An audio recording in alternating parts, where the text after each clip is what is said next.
people keep talking about a civil war, but there needs to be two sides. And I feel like there's one side that wants to have some sort of fight, and then there's everybody else. But you just made an interesting point, made me realize that I'm looking at it that way. Like there needs to be these two sides that want to fight each other. But I think you're right. There's one side that's trying to dominate everyone else. Everyone else is kind of looking and saying, what the hell's going on here? And you're right. It's the divide and conquer attempts of trying to pit the population against each other constantly. And that comes back to your point about the proxy wars. This is why we got to hear about everything these last few years, from gas stoves all the way to, being misdirected on who assassinated who in political, unfortunate assassination. So I think you're onto something. I just think that maybe we're not recognizing as the public that someone's trying to have a war with us. Yeah. It's, and that goes back to the Warren Buffett quote, there was a class war and my class won, and he's saying that not as someone who is trying to perpetrate that, necessarily. He's just like, I'm laughing, James.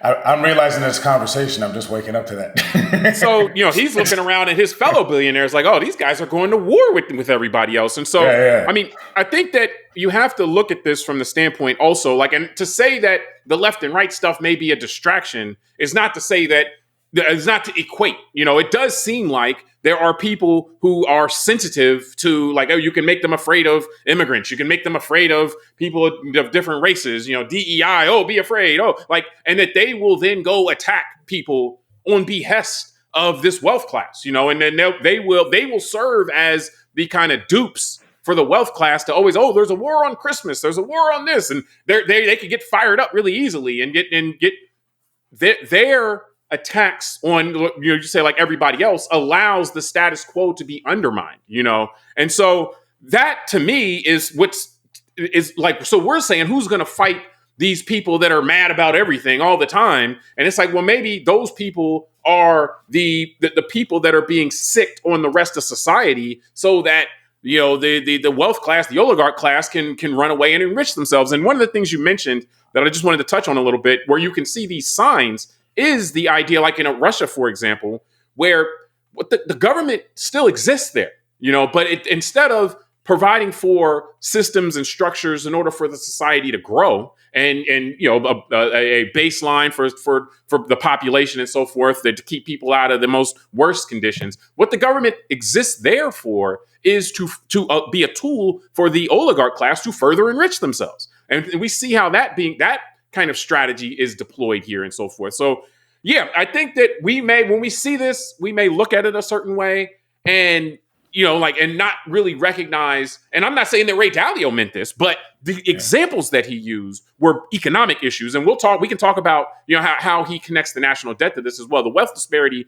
we feel that more, because we see a society that is breaking apart at the seams because you have people who never can get enough, always fighting for more, and everyone else who wants to just live a decent life just being taken advantage of, which is kind of the story of humanity and the history of the world, So you had one more thing before you move on? I mean, basically, you're right. That is the history of humans. And, it's interesting, James, that we got into the discussion we got, because I actually didn't think this discussion was even, like I said, in our conversation, it brought out new things that I thought of, even how I saw the situation. So, and it's interesting that we talked about this, his comment about that we're in this kind of civil war culturally, and our whole conversation, yet we haven't even touched on the economic part, which is very interesting. So I think there's a little bit of several things going hand in hand that affect culture. Now it's a chicken and egg, which is which one did start it? Did the economic imbalances start maybe affecting some of this stuff, or did other things affect the ability to get into an economic imbalance? And I know we're going to continue down that road, but I just want to finish this part of the discussion off with, he mentioned that it reminds him of the period of the late 30s, the 1937, 38 period. And, in preparing for this, James, I'll just be quick with this and we keep moving, I realize that you and I, maybe we have a little bit of a bias of looking at certain parts of American history that have been avoided in conversations, right? And some of that is cultural and things about African-American history and all that. But one thing I realized, James, that we also didn't grow up with a great understanding of by the time you and I grew up and went to school, was the history of labor in America, the history of the fights between capital and labor. And I think when he referred back to the 1930s, then I started going down a bit of a rabbit hole, which we don't need to get into today, but I recommend people listening and watching us take a little time to look back at the 1930s and the political discussions going on between labor and capital, because you're at the tail end of the excesses of the Gilded Age. You had the Great Depression, and that's when, and we discussed this in the recent show we did on McCarthyism, actual communists and socialists actually had political parties and were gaining power in the United States. And this country had a lot of different conversations like they're having right now. And it was this wealth imbalance that created a lot of these domestic tensions. So I just wanted to bring that up, that he brought up 1937, and going to look at that period, it's like, wow, there's a lot of similarities that I think are caused by the same issues, which is the first Gilded Age, and now we've been living through the second Gilded Age. Yeah, but the difference, though, is that at that time, I would say a lot of the people recognized that the stakes were about how these economic spoils would be distributed around society. And I think a lot of people right now don't recognize that that's what's happening here, is that where the society is being reordered in a way, and they think that this is all about who performs at the Super Bowl, or they think that they're right. That's completely misdirected on what this is about. They're completely misdirected on it. So, I think that is something maybe it'd be a good time to wake people up on, is just saying, hey, like the stakes here and what the fight that's being had here